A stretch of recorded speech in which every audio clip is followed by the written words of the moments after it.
Hello friends, welcome back to my channel. आज की video में हम आपसे बात करने वाले हैं क्लास नर्सरी के सिलेबस के बारे में। अगर आप किसी भी कहीं भी इंग्लिश मीडियम के स्कूल हो या कोई भी स्कूल हो, कहीं पे आप टीचिंग कर रहे हो या टीचिंग करने के लिए जाने वाले हो, तो ये वीडियो आपके लिए काफ़ी हेल्पफुल होने वाली है। जैसे कि ये 2024 और का सिलेबस है, मैंने बनाया है, तो ये क्लास नर्सरी के लिए काफ़ी हेल्पफुल है। देखिए, पहला हम बताने वाले हैं कि प्री राइटिंग स्ट्रोक, यानी कि राइटिंग से पहले हमें बच्चों को क्या क्या सिखाने हैं। अब देखिए, सबसे पहला हमारा है स्टैंडिंग लाइन आती है। आप बच्चों को बताएंगे इस तरह से ट्रेस करके स्टैंडिंग लाइन, और आप बच्चों से कहोगे कि इस पे आप ट्रेस करके स्टैंडिंग लाइन इस प्रकार से करिए।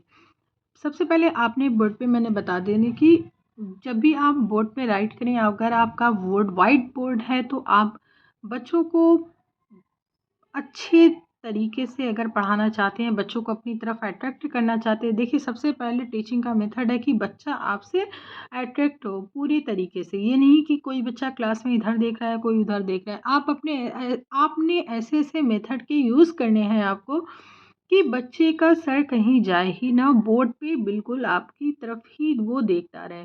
तो आप इसके लिए कलरफुल मार्कर के यूज़ कर सकते हैं, और क्लास को अच्छे प्रकार से बनाने के लिए आप बच्चों को बीच बीच में हंसाना, बुलाना, बच्चों को प्यार करना, लव करना। तो इस तरह से बच्चे आपके साथ अच्छे तरीके से जुड़े रहेंगे। तो देखिए, सबसे पहले है स्टैंडिंग लाइन। आपने बच्चे को बताया स्टैंडिंग लाइन कि ये ना बच्चा, आप ये स्टैंडिंग लाइन होती है, आप इसको ऐसे ऐसे ड्रॉ करोगे, जैसे लाइक दैट, ऐसे आप स्ट्रेस करके बताओगे तो ये आपकी स्टैंडिंग लाइन हो जाएगी। आप इस पे रिपीट करिए तो ये क्या होगी, स्टैंडिंग लाइन। अब फिर बच्चों से कहिए कि आप स्टैंडिंग लाइन रफ कॉपी, सबसे पहले तो आपको रफ कॉपी यूज़ करवाना है, तो आप रफ कॉपी बच्चों से निकलवाइए। फिर बोलिए कि आप बच्चे स्टैंडिंग लाइन बनाइए। अब देखिए, आप कोई बच्चा स्टैंडिंग लाइन बना रहा है, और जिस बच्चे को अगर नहीं समझ में आया है तो आप इससे जान जाओगे कि इस बच्चे को नहीं समझ में आया है, तो वो ज़रूर गलत लाइन बनाएगा। तो आप उस बच्चे को बताओ कि नहीं बेटा, ऐसे नहीं, ये होती है स्टैंडिंग लाइन। फिर जब बच्चा धीरे धीरे समझने लगे तो आप उसको स्टैंडिंग लाइन के थ्रू आप कोई पिक्चर बनाइए, जैसे कि हाउस बनाइए। आपने 2 लाइन का यूज़ करना है स्टैंडिंग लाइन का, तो इस तरह से आप इसको मिला दोगे, इसको मिला दोगे, तो ये क्या हो जाएगा, आपका एक छोटा सा हाउस हो जाएगा स्टैंडिंग लाइन के थ्रू। अब देखिए, सेकंड आपने बताना है स्लीपिंग लाइन, कि स्लीपिंग लाइन क्या होती है। इस तरह से आपने ट्रेस किया और बच्चों से बोलिए कि आप इस पे रिपीट करके आप इसको दोहराइए। तो बच्चे ने बिल्कुल भली भांति दोहरा दिया। तो ये क्या हुई बच्चों, ये हो गई स्लीपिंग लाइन। अब आप बच्चों से बोलिए कि आप खुद से ड्रॉ करिए स्लीपिंग लाइन। तो बच्चा स्लीपिंग लाइन बोर्ड से देख के इस तरह से बनाएगा। तो फिर आपने बताना है कि स्लीपिंग लाइन से चलिए कोई पिक्चर बनाते हैं। आज हम स्लीपिंग लाइन का यूज़ करके, यानी कि कोई ऐसी पिक्चर बनाएंगे। तो आप कोई भी पिक्चर बना लीजिए, जैसे कि हमने बोला कि स्लीपिंग लाइन का यूज़ करके हम एक चिड़िए का घर बनाएंगे, यानी कि बॉक्स बनाएंगे। तो इस तरह से आपने स्लीपिंग लाइन का यूज़ करके, सॉरी लाइन थोड़ा सा ऊपर नीचे हो गई, तो इस तरह से हमने इसमें स्लीपिंग लाइन का यूज़ करके बना दिया। अब आप इसमें बताइए कि चलो बच्चों बताओ कि इसमें और कौन सी लाइन का यूज़ हुआ है। तो जो बच्चा कल को बहुत अच्छे तरीके से अगर स्टैंडिंग लाइन सीखा हुआ होगा तो वो बोलेगा कि मैम हाँ, इसमें स्टैंडिंग लाइन का भी यूज़ हुआ है। अगर जो बच्चे नहीं जानते तो आप उनको बताइए कि इसमें हमने स्टैंडिंग लाइन का भी यूज़ किया है। तो आप छोटी सी चिड़िया भी बना दीजिए उसमें, जिससे बच्चा आपकी तरफ काफ़ी अट्रैक्टिव हो जाएगा और सीखने के लिए कुछ नया अगली बार तैयार रहेगा। अब उसके बाद आती है लेफ्ट स्लैंटिंग लाइन। अब देखिए, लेफ्ट स्लैंटिंग लाइन आपको सिखाना है। आपने इस तरह से लेफ्ट स्लैंटिंग लाइन को बना दिया। आप बच्चे से बोलिए, आप इस पर ट्रेस करके इस तरह से लेफ्ट स्लैंटिंग लाइन बनाइए। तो आपने फुल पेज आपको इसको बनवाना होगा। तो लेफ्ट स्लैंटिंग लाइन आप देखिए, ये वन डे सिखाइएगा, ये नहीं कि एक दिन में आपने सारा सिखा दिया, क्योंकि ये 2024 का पूरा सिलेबस है। तो इसको 1-2 दिन तो कोई भी चीज़ सिखाने के लिए ना आपको 2 से 3 दिन मतलब कि 1 दिन का गैप करके आपको उस चीज़ को फिर से रिपीट करना होगा, ताकि बच्चे के दिमाग में वो चीज़ें बनी रहें। तो देखिए लेफ्ट स्लैंटिंग लाइन का यूज़ करके हमने क्या बनाया, बादल बना दिया। अब हमने बच्चे से बोलना बारिश कैसे होती है, तो बारिश की बूंदें किस तरह से आती हैं आपने बताना इस तरह से आती हैं। ये कौन सी लाइन हो गई, ये लेफ्ट स्लैंटिंग लाइन हमारी हो गई है। अब हमें सिखाना है राइट स्लैंटिंग लाइन। आपने बोर्ड पे इस तरह से राइट स्लैंटिंग लाइन बनानी होगी। तो आप इस तरह से बच्चों से करवाएंगे ट्रेसेस को।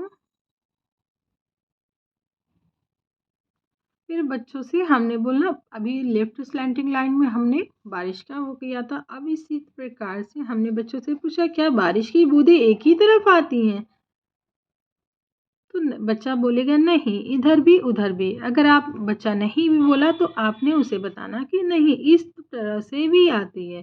तो ये हमारी कौन सी, अगर इस तरह से बारिश की बूंदें हमारे ऊपर आए तो ये कौन सी लाइन में आएंगी, तो ये राइट स्लैंटिंग लाइन में आएंगी।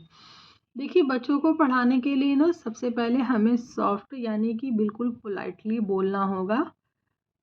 बच्चों से अगर आप रूडली बिहेव करेंगे तो बच्चा एक दिन आपके कंट्रोल में रहेगा, 2 दिन रहेगा, फिर आपसे वो टूट जाएगा। तो हमें बच्चों को तोड़ना नहीं है, हमें बच्चों को अपने आप से जोड़ना है। देखिए बच्चों को आप जितना अपनी तरफ जोड़ेंगी ना, वो उतना फिर आपको बाद में मेहनत की ज़रूरत नहीं है। आपने स्टार्टिंग में अगर बच्चों से अपने आप को जोड़ लिया तो वो बच्चा हमेशा आपके क्लास में बिल्कुल एक्टिव होके रहेगा। और जो गार्डियंस ये वीडियो देख रही हैं तो मैं बता दूं कि वो भी बच्चों से नम्रता के साथ विनम्र होकर बोलें। बच्चों से रूडली बिहेवियर करने का कोई मतलब नहीं है, क्योंकि अकॉर्डिंग टू साइकोलॉजी बच्चा अपने मन की ही करेगा। हर एज में बच्चे का अलग अलग बिहेवियर होता है, तो वो उसके अकॉर्डिंग अपना व्यवहार करता रहता है। तो आपको टेंशन लेने की ज़रूरत नहीं है, आप बच्चों को बिल्कुल आज़ाद छोड़ दीजिए, बिल्कुल फ्री छोड़ दीजिए। अब देखिए हमारा है लेफ्ट कर्व लाइन। आपने बच्चों को सिखाना है लेफ्ट कर्व लाइन। तो आप इस तरह से डायरेक्ट भी सिखा सकते हैं, या आपने सी का फार्मूला देना है। बच्चों ए बी सी आपने पढ़ाया, तो बताइए बच्चों सी में जो लाइन यूज़ हो रही है वो कौन सी लाइन है। तो बच्चे को बिल्कुल भी अभी पता नहीं होगा, तो बताइएगा। आज बच्चों चलो हम बताते हैं सी में जो लाइन यूज़ हुई है ना वो कौन सी लाइन है। तो आपने बताना कि वो लेफ्ट कर्व लाइन है, और आपने इसको सिखाना है इस तरह से ट्रेस करके। आप बच्चों को एक शीट बनाकर दे दीजिए और आपने बोलना चले हमने लेफ्ट कर्व लाइन से बहुत सारी लाइनें बनानी हैं, तो इस तरह से बनाएंगे। और आपने अगर कुछ और पिक्चर भी बनानी है तो आप इसको इस तरह से भी कर सकते हैं। लेफ्ट कर्व लाइन से आपने इस तरह से करके बच्चों को कुछ भी बना दीजिए, इसके ऊपर फ्लावर बना दीजिए। इस तरह से बच्चों को बोलिए कोई भी पिक्चर आज हम बनाते हैं। अब ये हमारा है राइट कर्व लाइन। तो दूसरे दिन आपको ये बताना है, चलो बच्चों हम आज सर्कल बनाते हैं थोड़ा सा घुमा के। हमने इस तरह से बनाया, ये क्या हो गई हमारी कौन सी लाइन हो गई, लेफ्ट कर्व लाइन का हमने यूज़ किया है, ठीक है। अब बच्चों हम इसका उल्टा एक और लाइन बनाते हैं, तो हमने एक और लाइन बना दी, ठीक है। तो बच्चों बताओ इस लाइन को तो हमने लेफ्ट कर्व लाइन बोला, अब बताओ इस लाइन को हम क्या बोलेंगे, तो इस लाइन को हम राइट कर्व लाइन बोलेंगे। कौन सी लाइन, राइट कर्व लाइन।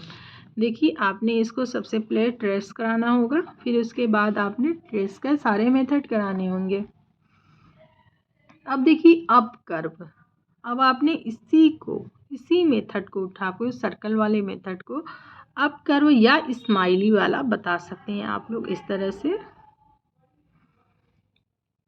तो आपने इस तरह से ट्रेस करा के अब कर्व लाइन बनवानी है।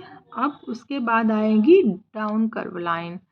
तो आपने इस तरह से ट्रेस करवा के बनवाना है डाउन ट्रेस कर्व लाइन। तो आपने यहाँ पे भी आप सर्कल का यूज़ कर सकते हैं। चलो बच्चों हम दूसरे तरीके से बनाते हैं।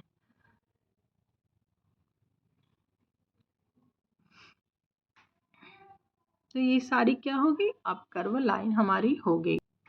फिर इसके बाद आपने बच्चों को देखिए हमारा जो आपको सिखाने का जो ये सारा मेथड है, ये फर्स्ट टर्म, सेकेंड टर्म और थर्ड टर्म, 3 टर्म में डिवाइड होता है आपका। तो आपको अलग अलग टर्म में, जैसे कि आपने फर्स्ट टर्म में आपको कैपिटल लेटर ही सिखाने हैं, और सेकेंड टर्म जो हो तो उसमें कुछ कुछ स्मॉल लेटर को आप बताते हुए चलिए। तो थर्ड टर्म में हमने तो थर्ड टर्म में स्मॉल लेटर स्टार्ट किया है। अब देखिए कैपिटल लेटर सबसे पहले बताएंगे कि इस तरह से ये क्या होते हैं। ये सारे कैपिटल लेटर होते हैं, ए बी सी डी ई। ये सारा आपको ए टू जेड तक पढ़ाना है कि ये क्या है, ये कैपिटल लेटर है, यानी कि आइडेंटिफाई कराना है इन कैपिटल लेटर्स से। फिर उनको ट्रेसिंग का जो सारा मेथड है आपने उसको ट्रेस करा के बच्चों को राइट करवाना है। फिर उसके बाद हम आते हैं कुछ क्वेश्चंस पे। कौन कौन से क्वेश्चंस आपको कराने होंगे, जैसे कि मैच द सेम लेटर्स। आपने बच्चों की कॉपी पे ये चीज़ें राइट करनी है ज़रूर से, मैच द सेम लेटर, जिससे कि गार्डियंस को बहुत आसानी होती है। सारे गार्डियंस हमारे पढ़े लिखे नहीं होते हैं तो उनको समझ में नहीं आता है, तो इस तरह से आपको लिखना होगा। तो आपने बच्चों को इस तरह से बोर्ड पे पहले बताइए, बच्चे को बोलिए कॉपी करके आपने उतारना है। ये नहीं कि एक बार में आप इसको पूरा बता के छोड़ दें, नहीं, इसीलिए मैंने यहाँ पे अभी इसको मैच नहीं किया है। सबसे पहले आपने ये बताना है, फिर बच्चों को समझाना है कि किस तरह से मैच करना है। फिर बच्चों को कॉपी नोटबुक निकालने के लिए बोलना है। जब बच्चा नोटबुक निकाल ले तब राइट कर ले। उसके बाद राइट करने के बाद आपने बच्चों को बताना कि देखिए सेम लेटर कौन कौन सा, ए से यहाँ पे ये कौन सा लेटर है, तो बच्चा बोलेगा ए। तो आपने बोलना अब इधर देखिए ए के जैसा कौन सा है, तो उसने बोला इस तरह से आपको ए से ए को मैच करना है, सी को सी से। और ये बात का ध्यान दीजिए कि ये बहुत ज़्यादा नीचे ऊपर नहीं होना चाहिए। इस अभी नर्सरी का बच्चा है और आपका फर्स्ट टर्म चल रहा है, तो फर्स्ट टर्म में आपको इस तरह से एक दो का करके, जैसे कि बहुत ज़्यादा यहाँ पे गंदा ना लगे, आसानी से मैच हो सके। जैसे देखिए ई को ई से मैच किया, डी को डी से, एफ़ को एफ़ से। देखिए यहाँ पे बहुत ज़्यादा सफाई लग रही। अगर आपने इसी में इस तरह से इधर उधर बहुत ज़्यादा कर दिया होता तो यहाँ पे बिल्कुल गंदा लगता। अब यहाँ नेक्स्ट क्वेश्चन हमारा आएगा, राइट द मिसिंग लेटर्स, यानी कि आपने इसको बोर्ड पे बना देना। आप बच्चों से बोलिए कि चलो बच्चों पढ़ो A B C D E F G, ठीक है। तो ए, अरे बी कहाँ गया, ए बी सी डी, और सी डी तो आ गया, बी तो नहीं आया। तो आपने यहाँ पे कौन सा मिसिंग लेटर हो गया, तो बी। बच्चा बोलेगा कि बी हो गया, तो बी आपको बताना है। आपने पहली लाइन में बता देना है खुद से। अब सेकंड लाइन आप बच्चे से ट्राई करवाएंगी, फिर से ए बी सी डी फिर से स्टार्ट करवाएंगी। फिर बच्चा एफ तक अगर आके रुक गया तो यहाँ पे आपने बताना है कि यहाँ पे जी क्या है, ये मिसिंग है। अब देखिए आई जे, फिर से ए से स्टार्ट करवाएंगी आप, आई जे के, यहाँ पे आपने के फिल करवाना। इस तरह से आपका ये सेकंड क्वेश्चन हो गया। उसके बाद आपने सिखाना है राइट आफ्टर लेटर, यानी कि जो बाद के लेटर होते हैं। इसको समझाने से पहले सबसे पहले आपने A after B, be after सी, इस तरह से आपको पढ़ाना होगा इस क्वेश्चन को करवाने से पहले। तो आपने अगर पढ़ाया होगा तो बच्चा काफ़ी आसानी से A after B, F after ji, I after J, L after M, इस तरह से आपको वो बता देगा। अब नेक्स्ट क्वेश्चन हमारा है राइट बिफोर लेटर। इसको भी पढ़ाने से पहले आपने जिस प्रकार से ए आफ्टर बी पढ़ाया होगा तो उस तरह से आपको सी आफ्टर भी पढ़ाना होगा, C after B, G after F, B after A, sorry B before A, E before D. इस तरह से आपने बताना होगा A B C D E F G, A B C D E. अब देखिए write the first letter of picture, यानी कि आपको फर्स्ट लेटर पिक्चर का फर्स्ट लेटर आपको राइट करना होगा।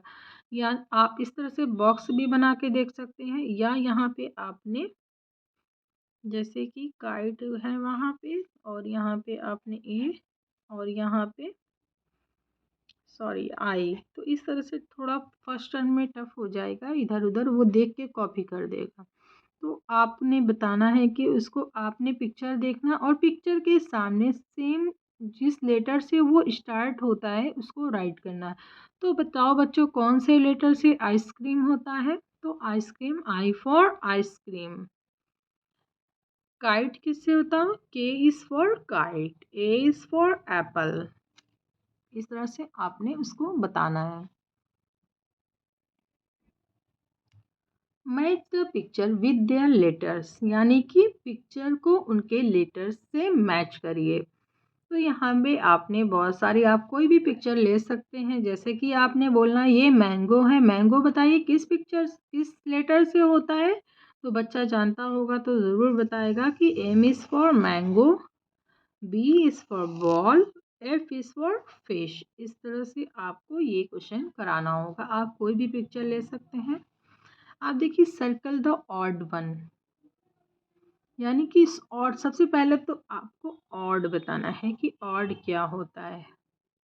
तो आपने बताना है जो सबसे अलग होता है लाइन में, मतलब कि आपने इस तरह से लेटर बना के दिखाना है और बताना है कि बताइए कौन सा अलग है, इसमें कौन सा मैच नहीं हो रहा है। तो पहले ये बताइए कि बच्चा बोलेगा कि ये क्या है, ये मैच नहीं होता। तो आपने बच्चों को बताना है कि वही क्या हो गया, आपका ऑड हो गया, यानी कि अलग हो गया उससे।